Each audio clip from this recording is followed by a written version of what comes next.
হাই friends, দেখিছেনে আমি যোৱাকালি গধূলি সময়তে অকণমান মেলা চাওঁগৈ বুলি ওলাই আহিছিলোঁ। এয়া গধূলি সময় বুলি কৈছোঁহে, পোহৰে হৈ আছে। সেয়া দেখিছেনে আকাশখন জিলিকি আছে একদম। দোকানবোৰ এখন দুখনকৈ খুলিছে আৰু ইমানো মানুহ হোৱা নাই। আমি অলপ বেছি সোনকালে গুচি গ'লোঁ। গৈ পাই মোৰ ফ্ৰেণ্ড আৰু মই দুইজনী সেই যে ঘূৰণীয়া চকৰিটোত যে উঠিবলৈ ইমান ভাল লাগে নহয়। মেলা চাব গ'লে প্ৰায় মই সেই চকৰিটোত উঠোৱেই আৰু গৈ।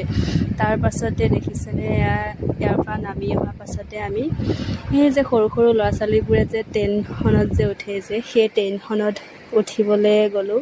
মানুহজন, মই, মোৰ ফ্ৰেণ্ড আৰু ফ্ৰেণ্ডৰ হাজবেণ্ড, বাচ্ছাকেইটালৈ আমি বাচ্চা হৈ গৈছোঁ আৰু এয়া দেখিছেনে খেলি আছোঁ। সেনেকৈ কৰি গধূলিয়ে হ'ল আৰু ঘৰলৈ উভতি আহিবলৈ হ'ল।